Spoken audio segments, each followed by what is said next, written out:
this testing standard, but this field test. But we already know there are issues with the standard that will have to be dealt with some way.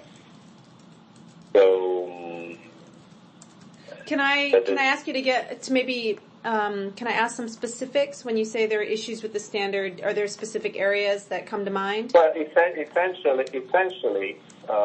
you have to bear in mind that this is a standard that was meant. I mean, the industry, I've seen your question.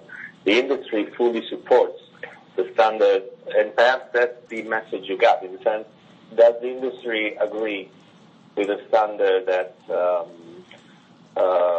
will drive us all towards a situation of greater comparability. It's very difficult to disagree with that. Mm-hmm. The fact is that the insurance industry has this feature of being, if you understand what I mean, a bit of a misnomer, in the sense that you say it's a life insurance policy. Mm. But what it does varies a lot from Singapore, where you are, to Italy, where I am. Mm-hmm. Even though they're both called the life insurance policy, their performance is very different. The way they are run is very different. So it is difficult for that to be standardized. And, the effort, the intellectual effort that's gone into that is commendable, and it's been enormous. So the reality is that what we are afraid of now is that the way the standard approaches the insurance contract is not the way in which the business is run by companies. Okay. So which means that you have to get data which you wouldn't normally have.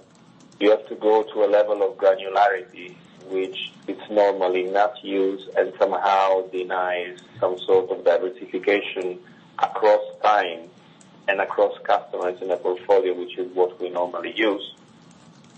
And it also, through the contractual service mechanism, margin as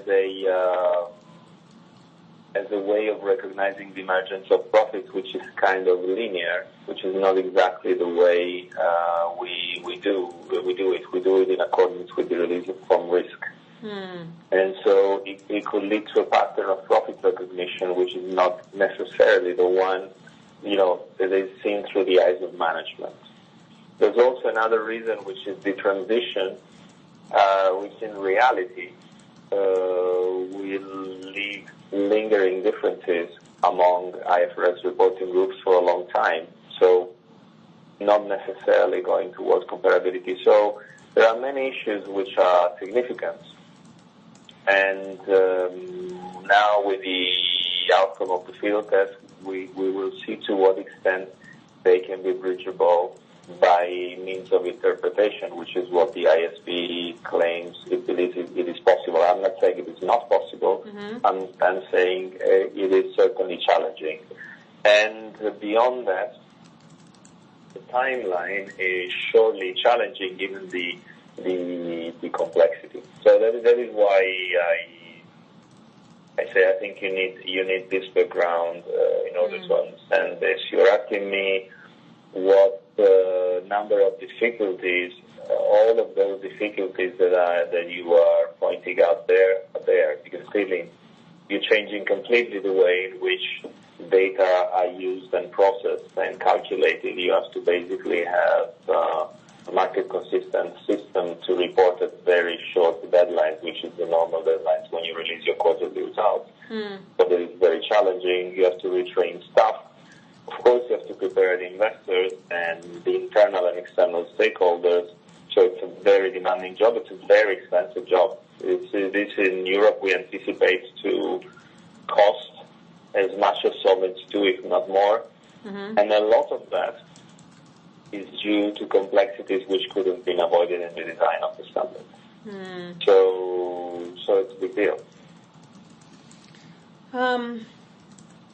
Maybe I could just, since you brought up Solvency II, I could jump ahead to one of the questions about how adopting these standards sort of aligns, or the relationship that these standards have with other local regulatory regimes, and whether or not there's significant differences, whether trying to align to all these regimes at the same time add a layer of complexity